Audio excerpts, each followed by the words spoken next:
벌써 3월입니다. 네, 왜 이렇게 시간이 화살같이 흘러가는지, 네, 제가 시간이 제일 안 가게 느껴졌던 때는 오직 초등학교 어린 시절 때뿐이었던 것 같습니다. 그 이후로는 해마다 시간이 너무나 빨리 지나가서 좀 아쉽기도 하고, 또 그러나 또 주어진 시간이 너무 귀하구나, 또 하루하루를 잘 지내야 되겠다, 그런 생각을 다시 한번 해보게 됩니다. 자, 교회에서는 이번 3월을 성장하는 달이라고 이름하고, 또 우리 삶의 여러 가지 영역에서 건강하고 또 바른 성장을 하고 있는지 다시 한번 이렇게 돌아보면서 주님의 도우심을 구하며 나아가고자 합니다. 성장하는 데는 자세가 중요합니다. 몸의 성장도 그렇고 인격의 성장도 그렇고 또 일터에서의 성장도 자세가 큰 영향을 미칩니다. 몸이 자라가고 키가 자라가는 이 육체의 성장이 건강하고 바르게 이루어지기 위해서는 이 바른 몸의 자세를 갖는 것이 매우 중요합니다. 운동을 하더라도 바른 자세로 운동을 할 때와 또 바르지 않은 자세로 운동을 할 때에는 그 결과가 시간이 지나면서 아주 큰 차이를 보여주게 되죠. 자, 바른 또 마음의 자세는 우리의 인격을 성장하게 합니다. 자기를 돌아볼 줄 아는 자세, 또 자신의 잘못을 인정할 줄 아는 자세, 또 나보다 남을 낮게 여기는 자세, 또 이런 겸손한 자세로 또 뭐든지 배우려고 하는 그런 자세, 이런 마음의 자세들이 뿌리 내리고 싹이 자라고 자라갈 때 우리 인격이 또 훌륭하게 이렇게 성장하게 됩니다. 이 자세는 일터에서와 또 여러 사람과의 관계 가운데에서 아주 매우 중요한 영향을 끼칩니다. 솔선수범하는 자세, 또 적극적인 자세, 또 다른 사람을 먼저 배려하는 자세, 그리고 이 온유한 자세, 이런 것들은 상대방에게도 또 나에게도 굉장한 유익을 가져오죠.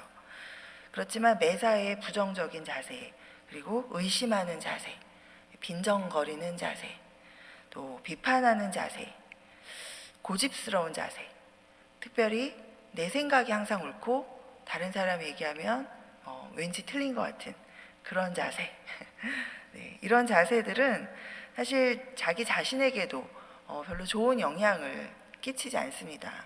이렇게 생각하는 사람은 절대로 자기 그 잘못된 자세에서 벗어날 수가 없어요. 우리가 거울을 봐야, 오늘 제가 거울을 보고 나왔지만 지금 머리가 어떤지 모르겠지만 거울을 봐야 내 머리가 흐트러졌는지 또 내가 얼굴에 무엇이 묻었는지 알 수 있을 텐데요. 자기 자신을 돌아보지 않고 자기 자신의 마음의 거울에 비추어서 나의 생각이, 나의 행동이 무언가 바르지 않은 것이 아닌가, 어디가 잘못됐는가를 돌아보지 않는 사람은 결코 그것을 고칠 수가 없습니다. 특별히 고집스러운 자세를 가지면 아무리 다른 사람이 애정을 가지고 그것을 이야기해줘도 절대 고치려고 하지 않죠. 성장이 없습니다. 자, 이렇게 자세가 굉장히 중요합니다. 자, 이 우리가 본 대로 몸의 자세도 중요하고 또 마음의 자세, 여러 가지 마음의 자세들도 참 중요한데요. 자, 그렇다면 이 하나님을 믿는 사람들한테서 매 순간 발견되어져야 할 중요한 자세는 어떤 자세일까요? 딩동댕, 여러분 다 마음으로 외치셨죠? 다 알고 계신 줄 믿습니다.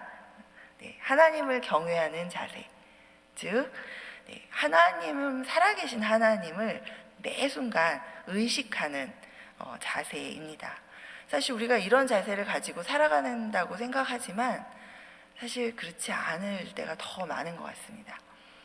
우리가 무슨 생각을 하거나 무슨 말을 하거나 특별히 이렇게 화나는 시츄에이션, 그 다음에 뭔가 불편해지는 상황이 이렇게 올 때 그 순간 내 앞에 딱 살아계신 하나님이 떠오르면 사실 나의 생각과 마음이 또 행동들이, 말이 많이 달라지겠죠. 그런데 그 순간은 하나님이 눈앞에 안 보이시고 화가 끓어오르고 불편한 내 마음이 내 눈앞에 먼저 띄고 그것에 따라서 우리가 행동하게 되는 경우가 참 많은 것 같습니다. 자, 오늘 본문에는 여러 사람들이 등장합니다. 아나니아와 삽비라 부부가 나오고 있고 또 주 예수 그리스도를 믿는 무리들이 나옵니다. 베드로를 비롯한 이 사도들의 무리가 또 있고요.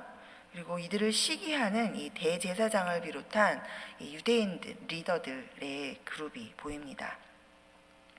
이들은 모두 지금 살아계신 하나님을 믿는 사람들의 무리입니다. 이 불신자들의 무리가 아니라 이 하나님을 믿고 있는 사람들이죠. 자, 예수님을 그리스도라고 믿지 않았던 대제사장과 그 사두개 당파 유대인들도 어쨌든 이 유일하신 하나님, 이 아브라함과 이삭과 야곱의 하나님, 이 하나님을 믿고 섬기던 사람들이었습니다. 자, 그렇다면 이들의 삶에서 가장 중요한 자세가 무엇이었겠습니까? 그렇죠? 하나님을 경외하는 자세, 또 살아계신 하나님을 매 순간 의식하면서 살아가는 자세입니다.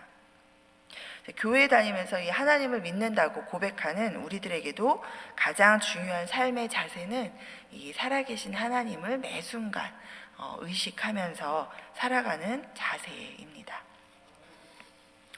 오늘 이 사도행전 5장의 본문에서 보여지는 이 사람들의 자세를 살펴보면서 오늘 믿는 사람으로 살아가고 있는 나 자신의 자세를 한번 점검해보는 시간 속에 하나님께서 우리 가운데 큰 은혜를 부어주시기를 소망합니다.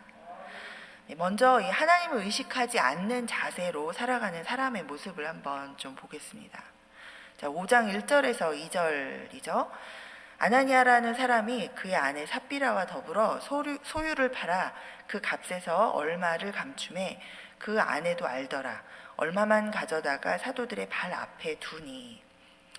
이 아나니아와 삽비라는 믿는 공동체, 믿음 공동체 안에 속해 있었던 이 신자 부부입니다.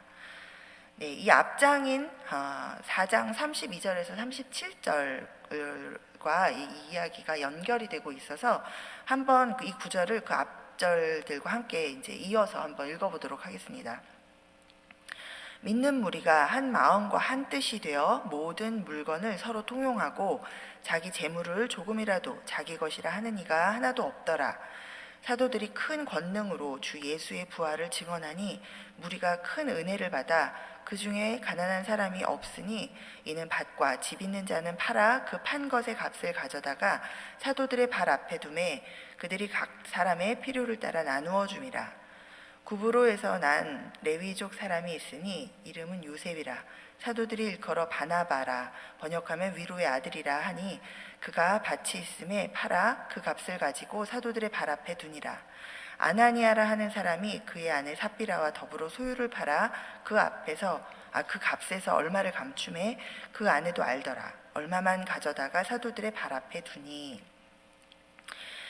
당시 믿는 무리였던 이 초대교회 성도들은 이 말씀의 은혜를 받고 이 살아계신 하나님 앞에서 그 말씀대로 살아가고자 행동했습니다.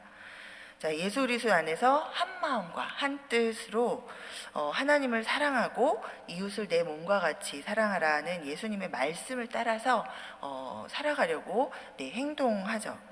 자기의 가진 것을 서로 나누어서 이 믿음 안에서 함께 지내는 형제 자매들이 또 가난해서 어려움을 당하는 사람이 없도록 서로의 필요를 이렇게 챙겨줍니다.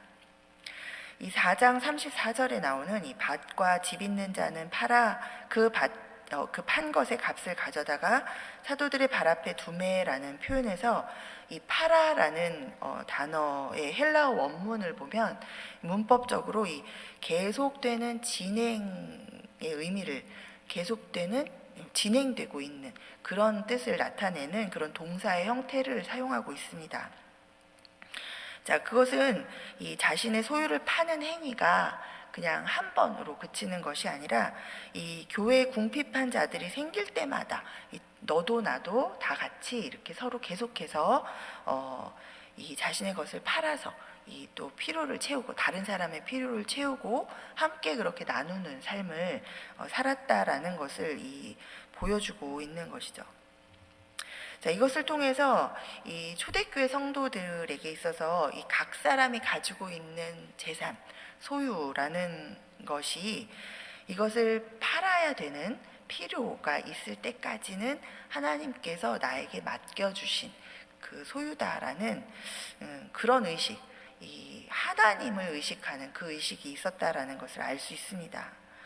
그래서 내 소유는 궁극적으로는 내 것이 아니라, 그러니까 내 것을 하나님의 뜻을 따라 드리는 게 아니라 원래 하나님의 것인, 그러나 나에게 맡겨주셨던 나의 것을 내가 관리하고 있던 것을 이 하나님의 공동체 필요에 따라서 내가 이렇게 드리는 그런 어떤 청지기 의식이 아주 분명했던 것을 알고 있었습니다. 알 수 있습니다. 자, 이것이 바로 이 하나님을 의식하는 사람들의 자세이죠. 자, 우리가 태어날 때 아무것도 없이 태어났는데, 우리가 어쨌든 헐벗지 않고 입고 또 직장도 사실 우리 많이 경험하셨겠지만, 이게 내 생각으로 이렇게 직장이 탁탁 주어지고 사실 그러지 않죠. 우리 하나님의 은혜가 반드시 있습니다. 돈을 벌어도 한순간에 잃어버릴 수 있습니다. 저도 많이 봤는데요. 하나님께서 또 걷어가시면 아주 비즈니스에 지혜가 있고 잘 하시던 분도 한순간에 다 잃어버리시는 그런 일도 있습니다. 자, 이 하나님께서 주시는 은혜고 사실 우리가 다 그것을 가지고 누리고 있는 것인데, 그것을 매 순간 의식하는 것이죠. 재산뿐만 아니라 나에게 주시는 지혜도, 또 내가 갖는 것, 모든 것이 다 하나님으로부터 왔다. 그리고 그 하나님이 지금 내 앞에 계시고, 그렇게 우리가 의식한다면 내가 생각하고 또 내가 가지고 있는 것들을 사용할 때 하나님께 묻고 하나님의 뜻에 합하게 하기 위해서 우리가 매 순간 그 결정할 때 생각하게 되고, 또 행동할 때 그것을 하나님의 뜻에 따라 하려고 아주 노력을 하게 되겠죠. 자, 바나바도 이 아나니아와 삽비라 부부도 이런 이제 하나님을 의식하는 이런 믿음 공동체 안에서 이렇게 지내고 있었는데, 이 성경은 지금 재산을 팔아서 이 공동체의 지체들의 이 필요를 위해서 내어놓는 이 많은 사람들 중에 이 바나바와 아나니아 삽비라 부부의 이 자세를 지금 비교해서 보여주고 있습니다. 먼저 바나바가 자신이 소유했던 밭을 팔아서 그 값을 모두 공동체를 위해서 이렇게 내어놓습니다. 이 바나바가 가지고 있던 밭이 여러 개였는데 그 중에 하나를 팔았는지, 아니면 하나밖에 가지고 있지 않았는데 그 하나를 다 팔아서 그것을 내어놓았는지는 알 수 없습니다. 그게 여기서 중요한 게 아니라, 어쨌든 바나바는 하나님의 필요가 보였을 때 자기의 소유를 팔았고, 그 다음에 이 헬라어 원문 단어 사용을 보면 이 바나바가 공동체에 내어놓은 금액은 이 밭을 판 금액의 총액 전부를 내어놓았다는 것을 알 수 있습니다. 자, 아나니아도 소유를 팔아서 공동체에 내어놓기로 결정합니다. 자, 영어 성경으로 보면 이 아나니아가 자기 소유 전체를 판 것은 아니고 a piece of property, 그래서 이 자기 재산의 일부를 팔아서 이 공동체의 가난하고 연약한 형제 자매들의 필요를 위해서 내어놓기로 했다라는 것을 우리가 알 수 있습니다. 소유 전체를 팔았던, 소유의 일부를 팔았던, 어쨌든 이 믿음의 형제 자매들의 필요를 위해서 이렇게 내어놓기로 결정한 것은 매우 훌륭한 결정입니다. 자, 그런데 이 돈을 내놓는 이 아나니아에게 사도 베드로가 이렇게 호통을 칩니다. 아나니아야, 어찌하여 사탄이 내 마음에 가득하여 내가 성령을 속이고 땅값 얼마를 감추었느냐? 어찌하여 이 일을 내 마음에 두었느냐? 사람에게 거짓말을 한 것이 아니고 하나님께로다.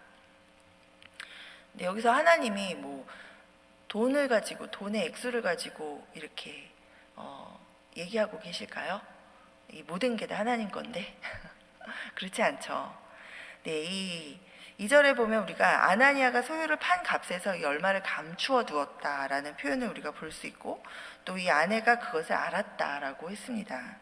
자, 성경이 감추어 두었다라고 한 표현과 그 다음에 이 베드로가 하나님을 속였다고 이 호통을 치는 것을 보고, 또 그 다음에 정말 그 하나님을 속인 결과로 바로 이 그 대가를 죽음으로 치르는 것을 보면서 뭔가 아나니아의 자세가 크게 잘못되었었구나라는 것을 우리가 눈치챌 수 있습니다. 아나니아는 아마도 이 하나님을 의식하는 자세로 하나님의 뜻을 따라 이 소유를 팔아 내놓을 결정을 한 것이 아니었을지도 모릅니다. 이 믿는 무리 중에서 이렇게 소유를 팔아서 나누고 이런 일들을 하고, 특별히 바나바 이런 일들을 하니까 사람들로부터 이 칭찬을 받고, 그러니 본인도 이 칭찬받는 사람들의 무리에 들고 싶었겠죠. 뭐 그것이 또 그렇게 잘못된 건 아닙니다. 그러나 또 그 마음 가운데 그래서 또 사도들한테 인정을 받고 싶은 마음, 어쨌든 이 하나님의 뜻을 따라서 내가 순종하는 이 마음보다는 사람의 눈을 의식하는 그러한 마음들이 더 많았을지도 모르겠습니다. 그리고 또 이 하나님 앞에 마음 내어놓기로 마음을 먹을 때는 재산에 어쨌든 전부를 팔지 않았죠. 재산에 내가 이 일부를 그래도 팔아서 내가 이것을 드리겠습니다 라고 먼저 마음으로 하나님 앞에 이야기했지만, 그 다음에 막상 팔고 나서 이 값을 손에 쥐고는 뭐 이것까지 다 내올 필요 뭐 있어, 이 중에 이만큼도 뭐 충분하겠지 라고 생각하고 그만큼을 내놓고 일부는 또 자기의 필요를 위해서 사용하기 위해서 감추어 두는 거죠. 그런 이 자세에서 여러분 어떤 것이 느껴지십니까? 하나님을 의식한다면 하나님 앞에서 하나님이 안 보시겠지라고 생각도 안 하고 아무 생각도 없이 이렇게 번복하고 자신의 마음을 바꾸고, 그것도 자신의 생각으로 유익을 위해서 하나님과의 약속을 깨뜨리는 그러한 자세를 우리가 볼 수 있습니다. 사람의 눈을 의식하고 자기의 재산을 내놓고, 또는 살아계신 하나님 앞에서 이 거짓말을 하고 이 속이는 일에 대해서도 아무런 뭐 잘못됐는지 어땠는지 이런 생각조차도 하지 않고 있는 이런 이 아나니아를 보면서 이 믿는 무리 안에 있었지만 하나님을 의식하지 않는 그런 자세로 살아가고 있는 그런 사람의 모습을 우리가 볼 수 있습니다. 그의 결과는 어때요? 망한 것이죠. 이 시간에서의 이 삶이 딱 멈춰지는 이 죽음으로 망했다라는 것만 지금 문제가 아니라, 이 아나니아의 죽음은 이 하나님의 심판으로 인한 죽음이라는 것을 우리가 알 수 있습니다. 그것에서 우리가 볼 수 있는 것은 어때요? 영벌에 처해지는 그러한 심판을 받는다라는 것을 우리가 보면서 하나님을 의식하지 않는 자세로 살아가다가 우리에게 주어지는 결과가 어떤 것일까라는 것을 우리가 좀 생각을 해볼 필요가 있습니다. 마태복음 10장 28절에 보면 예수님께서 분명하게 우리에게 이렇게 경고해주고 계십니다. 몸은 죽여도 영혼은 능히 죽이지 못하는 자들을 두려워하지 말고 오직 몸과 영혼을 능히 지옥에 멸하실 수 있는 이를 두려워하라. 자, 그럼 이 하나님을 의식하며 살아가는 사람의 자세에 대해서 한번 또 본문에서 잠깐 살펴보겠습니다. 18절에서부터 21절 전반부까지의 말씀인데요. 자, 사도들을 잡아다가 옥에 가두었더니 주의 사자가 밤에 옥문을 열고 끌어내어 이르되 가서 성전에 서서 이 생명의 말씀을 다 백성에게 말하라 하매 그들이 듣고 새벽에 성전에 들어가서 가르치더니. 아멘. 자, 예수 그리스도는 또 하나님의 아들이시고 우리에게 이 회개함과 제사함을 주신 구세주시다라고 이렇게 선포하고 가르치는 사도들을 이 대제사장을 포함한 이 유대인들이 옥에 잡아 넣습니다. 옥에 가둬놓고 많은 또 매를 때렸겠죠. 자, 그러나 이때 이 주님의 사자가 와서 풀어줍니다. 그리고는 다 풀어주고 나왔는데 또 이렇게 얘기하죠. 가서 성전에서 이 생명의 말씀을 백성에게 말하라. 네, 이렇게 사명을 다시 한번 확인시켜주고 이 일을 계속해서 하도록 하나님의 음성이 들려집니다. 자, 방금 전까지 그 일을 하다가 지금 옥에 붙잡혀 들어갔었습니다. 네, 그런데 주님께서 구해주셔서 와 감사합니다 했는데 또 구해주시더니 그 일을 계속하라고 하시는 거예요. 상황은 전혀 변한 게 없고 지금 잡아가두고 때려 죽이려고 하는 사람들은 계속 있는데 네, 예수님 십자가에 못 박은 그 이후로 지금 그 위태위태한 상황은 계속되고 있는 것입니다. 그런데 주님이 구해주시더니 그 일을 계속하라고 하시네요. 자, 또 옥에 잡혀 들어갈 수도 있고 이번에는 더 심한 채찍질을 맞고 더 심한 이 고초를 겪을 수도 있는 것이 불을 보듯 뻔한데 계속하라고 하십니다. 자, 여러분 어떻게 하시겠습니까? 계속 하시겠습니까? 아멘. 계속 하셔야죠. 계속 하시겠죠? 네. 자, 사도들은 옥에서 풀려난 바로 그 새벽 시간에 바로 성전으로 가서 이 하던 대로 예수 그리스도는 그리스도이시다 라고 계속해서 선포하고 그들에게 예수님의 메시지를 전하면서 가르칩니다. 자, 어떻게 이렇게 할 수 있었을까요?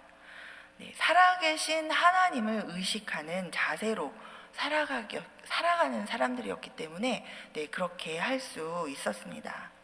내 안에 두려움을 의식하기보다는 사람들의 반응을 의식하기보다는 또 그리고 그것으로 인해서 어떤 결과가 내게 주어질지를 생각하고 몸을 사리기보다는 내 앞에 계신 살아계신 하나님을 의식하고 그 하나님의 뜻에 기쁨으로 행동하는 것을 선택할 수 있었던 것이죠.